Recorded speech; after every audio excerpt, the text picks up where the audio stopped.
Olá a todos então aí do canal da Quinta Uri. Estamos aqui fazendo o nosso segundo vídeo sobre uma série de vídeos sobre doutrinação. No primeiro vídeo a gente falou sobre a importância do conhecimento e este vídeo a gente vai falar sobre a importância da harmonização do grupo. Ainda não estamos na parte específica do doutrinador ou dialogador, mas não poderíamos ir direto para o assunto da doutrinador, subjetivo a ele, porque ele faz parte de um todo, ele faz parte de um grupo, e se esse grupo também não estiver em acordo com as bases ditas por Allan Kardec, com muita justeza, não teria uma possibilidade para que também esse doutrinador tivesse assim um bom desenvolvimento, né? Então a gente vai fazer esse hoje ainda sobre a harmonização e no próximo a gente já inicia então sobre alguma questão da doutrinação prática, né? Allan Kardec então nos coloca dois pressupostos necessários para que aconteça uma reunião mediúnica séria, né? E o primeiro deles é o conhecimento teórico antecipado, que já falamos, e o segundo dele é a harmonização do conjunto, do grupo, né? Inclusive ele nos fala que grupos menores acaba tendo comunicações mais belas, muitas vezes pela homogeneidade do próprio grupo, né? Porque um grupo harmônico ele se torna homogêneo, né? Mas então, antes de entrar melhor no assunto, vamos falar do que é a palavra, né? Quer dizer harmonização. Eu tenho um livrinho aqui até que estou estudando, o nome do livro é O Corpo Fala.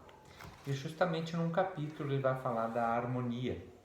E a harmonia é o seguinte: a harmonia é a disposição bem ordenada entre as partes de um todo, concordância ou concórdia.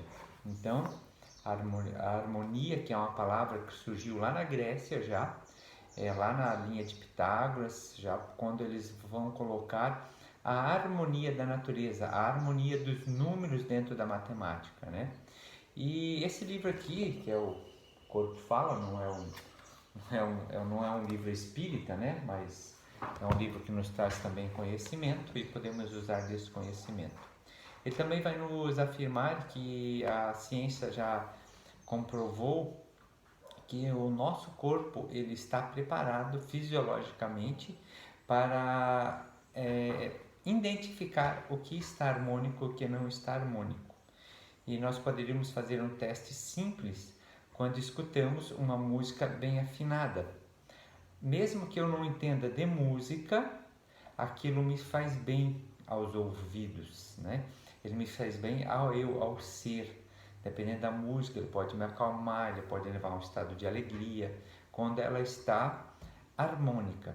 Quando ela não está harmônica, que as notas, vamos dizer, não estejam afinadas entre si, ela nos causa um incômodo. A gente chega a fazer uma expressão negativa no rosto. Mesmo não entendendo de música, qualquer pessoa que perceber uma nota junto com outra fora, ela vai fazer essa cara de incômodo, porque nós já trazemos em nós essa capacidade de identificar o que está harmônico. E nós temos aqui no Livro dos Médios, no item 331, Allan Kardec diz o seguinte: uma reunião é um ser coletivo, cujas qualidades e propriedades são resultantes das de seus membros, que formam como um feixe. Ora, este feixe tanto mais força terá, quanto mais homogêneo for. Então, por que a gente já começou primeiro com o estudo? Porque para que esse feixe seja forte e firme, precisa ser o quê? Feixe de varas tivemos também no Operários do Bem, mas promovido pela Quinta Uri, né? Uma palestra ali, um seminário também falando sobre o que? A importância do feixe de varas. Porque um feixe de vara, uma vara fácil se quebra, mas um feixe muito difícil se quebra. Então a harmonia, a harmonização, vai ser a empatia entre os participantes. A empatia é a capacidade de eu me colocar no lugar do outro. Seria a capacidade de eu conseguir ter amor por aquele próximo, independente da situação que ele esteja ou de como ele seja, mesmo que ele seja diferente de mim, no dia a dia, lá fora, né? Eu me colocar no lugar do outro, mas com as ferramentas que o outro tem. Esta capacidade de empatia que vai nos trazer a corda que vai ali amarrar bem esse feixe. Só que o feixe, ele também, para ele ser um feixe firme, ele precisa ser de varas homogêneas. Como Kardec diz, quanto mais homogêneo, melhor o grupo. O que eu quero dizer de varas homogêneas? Pensamos que eu fosse fazer um feixe de varas com cabos de vassoura e com palitos de fósforo. Não teria como fazer um feixe, porque os palitos iriam cair, porque eles são muito mais finos que os cabos de vara.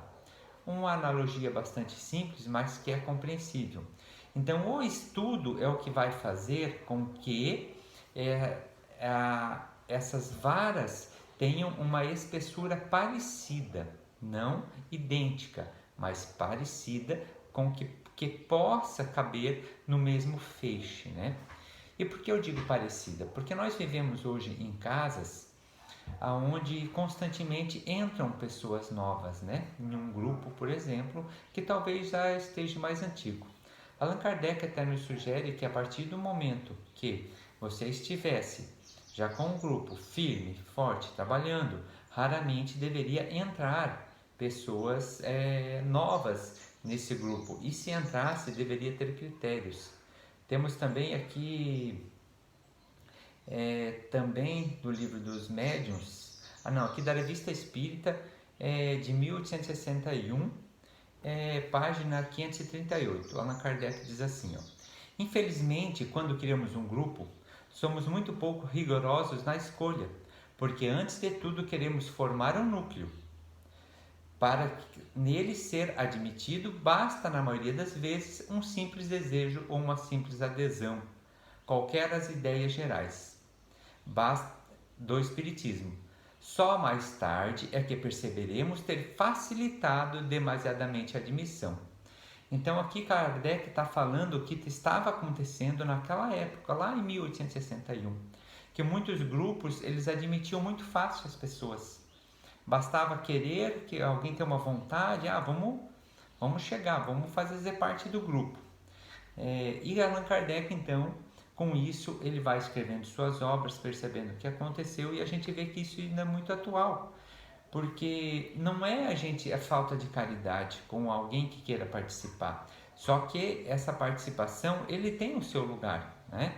Então, aonde melhor essa pessoa vai se enquadrar? Se ele é um novato, ele vai se enquadrar melhor lá no estudo de ESE de principiante, na primeira apostila, ou um grupo de introdução ao próprio ESE, que também existe, ou talvez as próprias palestras públicas, gerando ali, vamos dizer, uma afinidade com a casa, gerando assim uma busca e um interesse pelo conhecimento, né? Não é porque a pessoa às vezes vem com a mediunidade aflorada que ela vai ser jogada numa sessão mediúnica, né? Porque não teria, essa pessoa ela não conseguiria ser uma dessas varas homogênea com o todo. Então, nessa homogeneidade, o estudo ele vai nos trazer isso, porque ele vai nos trazer a base e o conhecimento. E mesmo quando formos admitirmos uma pessoa, ela pode ser uma pessoa que já passou, de repente, um grupo que já esteja ali, vamos dizer, 15 anos, fazendo a prática mediúnica.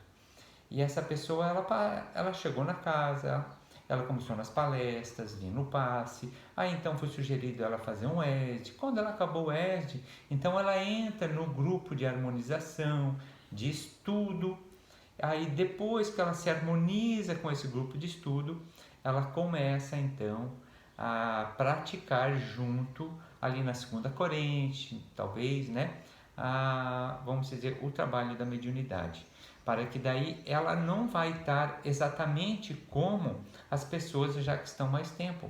Só que essas pessoas que têm mais tempo vão partir do conhecimento prático que elas têm e vão com isso contribuir para aquele novato, para que ele devagarinho ele vá se harmonizando, vá criando uma homogeneidade com este grupo.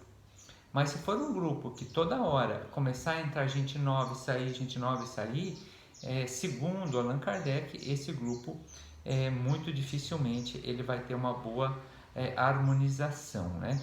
Porque a gente sabe que hoje um dos obstáculos muito grandes dos grupos mediúnicos justamente é a inveja, são os milindres, né? São as fofocas pelos corredores, né? Os comentários não necessários, né? Então a gente sabe que isso tem muito na doutrina espírita e que a gente precisa tentar suprimir isso da melhor maneira possível para que a gente consiga criar então uma boa harmonização. E uma ideia da boa harmonização é a gente nunca perder, vamos dizer, a consciência de que o trabalho não é nosso, né? O trabalho não é do presidente da casa, não é do presidente, não é do doutrinador, não é do dirigente do trabalho mediúnico, não é dos médicos psicofônicos, né? Não é da diretoria da casa. O trabalho é de Jesus, a obra é dele. Nós somos simplesmente meros instrumentos, mas quanto mais nós nos qualificarmos para esta obra, esse trabalho, melhor nós poderemos ser utilizados pela equipe espiritual, né? Então a harmonização é algo indispensável para um trabalho mediúnico sério. Não teria como nós conseguirmos ter um trabalho mediúnico sério sem uma harmonização. É lógico que a gente também não é demagogo aqui e dizer então que um grupo ele tem que estar 100% sem nenhum milindrezinho, nada. Não é isso. Mas é que a gente precisa suprimir isso. Quem já leu o livro Boa Nova, de Humberto de Campos, vai perceber lá como os discípulos de Jesus, os próprios apóstolos, escolhidos pelo Mestre, discutiam e brigavam entre si. E Jesus estava ali no meio, né? Apaziguando, né? O mais jovem que achava que o mais idoso era muito lento, o idoso achava que o jovem era muito afoito, né? Um queria fazer mais na força, o outro lá queria preocupado só com o dinheiro. Então, se os apóstolos entre si discutiam e brigavam, imagina nós, né? Então, isso nos deixa mais relaxados. Mas não pode nos tirar o compromisso de nós buscarmos exercitar imensamente a paciência, né?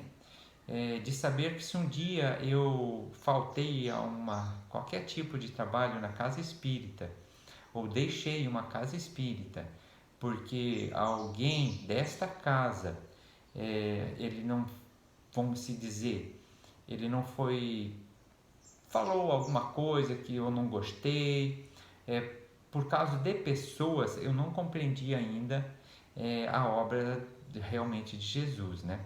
É lógico que as casas grandes elas vão se dividindo, nessa divisão vão se formando novos núcleos, que eu acho isso muito importante, né? Mas a gente manter a irmandade, porque Allan Kardec sugeria que grupos menores era melhor, mas que fora desse grupo menor a gente se juntasse com a casa-mãe, né? Com a União Regional Espírita que está aí procurando promover encontros, fazer a gente se conhecer melhor, né? Como já disse aqui, ninguém é dono da verdade.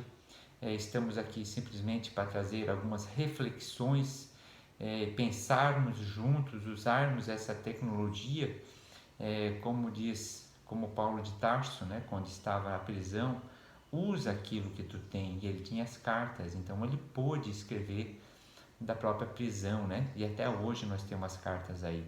Imagina se esses apóstolos estivessem hoje aí, né, com toda essa tecnologia, né? Então a gente precisa usar sim essa tecnologia para levarmos um pouco mais de conhecimento, de esclarecimento e de conversa compartilhada, né?